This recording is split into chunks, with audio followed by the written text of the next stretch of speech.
আমার সঙ্গে দিদির গত 10 বছর ধরে কথা হচ্ছে, নতুন করে কথা বলার কিছু নেই। রেজিগনেশন দেবো কেন? আমি কি বলেছি few more hours to go. আজকে আমার সত্যি এই টার্মের লাস্ট ডে ছিল এবং আমি সত্যি জানি না কি 2024-এ কি হবে, আমি কি দাঁড়াবো না, সেইটা অ্যাকচুয়ালি প্রশ্নের একটা জায়গা আছে।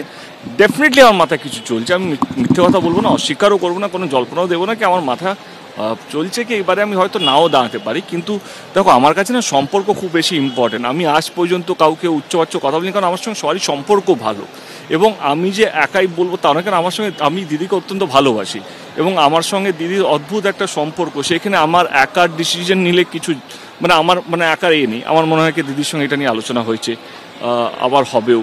3টে সরকারি পদ থেকে ইস্তফা থেকে ভাইরাল অডিও, এবার কি রাজনৈতিক সন্ন্যাস দেবের?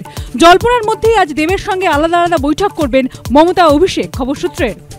এবার এইটা পুরোপুরি আমার তরফ থেকে তো আমি সিদ্ধান্ত নিচ্ছি, এবার পুরোপুরি দিদির উপরেও ডিপেন্ড করছে কি দিদি কী চাইছে এবং দিদিকে আমি সত্যি ভালোবাসি, দিদিকে আমি শ্রদ্ধা করি এবং আমার কোথাও যেন মনে হয় কি যবে থেকে আমি দিদিকে চিনেছি, বাংলার জন্য উনি অনেক কাজ করেছেন এবং ডেফিনেটলি আমি আমার মনের কথা দিদিকে বলেছি। এখানে মনের কথা বলা যদি অন্য দলকে জয়েন করা হয় সেটা তাদের ব্যাপার। এবারে মনের কথা আমার মনে হয় কি আমি যেরকম ছেলে, আমি একটু পরিষ্কার থাকতে ভালোবাসি, একটু পরিষ্কার কথা বলতে ভালোবাসি, লুকিয়ে কথা বলতে ভালোবাসি না, আর আমি ব্ল্যাকমেল করতেও ভালোবাসি না। এই নাই আমি এটা বলছি আমি দলকে ব্ল্যাকমেল করছি বা কাউকে অসম্মান করছি, তা নয়। আমার মনে কিছু কথা আমি সেটা বলতে চাইছি।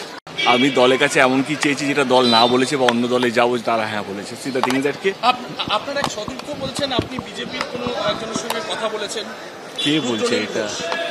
ও হয়তো আমার চেয়ে বেশি জানে আমার ব্যাপারে, তো না ওই ওকেই জিজ্ঞেস করো, কিন্তু আমার সঙ্গে সেরকম কারোর সঙ্গে কোনো কথা হয়নি।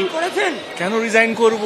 আমি মানুষকে বাঁচিয়ে রাখা রাজনীতির মধ্যে বিশ্বাস করি, তাদেরকে ভালো রাখা রাজনীতির মধ্যে বিশ্বাস করি, আমি তাই করেছি।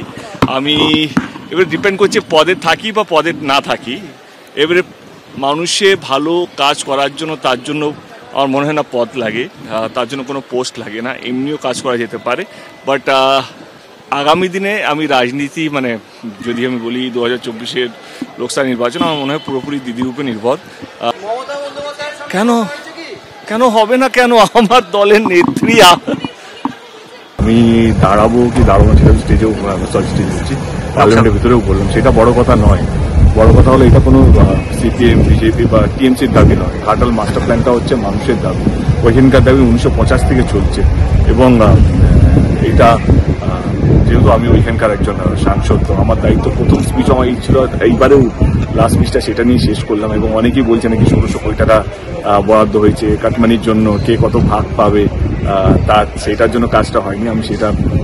আমি গত ডিসেম্বরও তার কোশ্চেন করেছিলাম যে টাকা কবে দেবেন, কি অবস্থা, সেই পুরো স্টেটাসটা আমার কাছে আছে, সেটা আমি আপনাদেরকে দিয়েও দিচ্ছি যে আজ পর্যন্ত সেন্ট্রাল গভর্নমেন্ট কোনো টাকা দেয়নি ঘাটাল মাস্টার প্ল্যানের জন্য। প্রথম, দ্বিতীয়ত স্টেট গভর্নমেন্ট নিজের মতো করে নদীগুলো পাড়গুলো বড় করার চেষ্টা করছে, নদীর যেগুলো পড়ে যায় সেগুলোকে ড্রেনেজ ক্লিন করার চেষ্টা করছে যাতে জলগুলো যেন বেরিয়ে যেতে পারে, সেটা স্টেট গভর্নমেন্ট করছে। কিন্তু এইটা এত বড় একটা উদ্যোগ, এত টাকা কমিয়ে আছে, সেইখানে শুধু স্টেট গভর্নমেন্ট একা কিছু করতে পারবে না, সেখানে কেন্দ্র সরকারকেও সঙ্গে আসতে হবে এবং আমার মনে হয় এটা নিয়ে রাজনীতি করে তো লাভ নেই।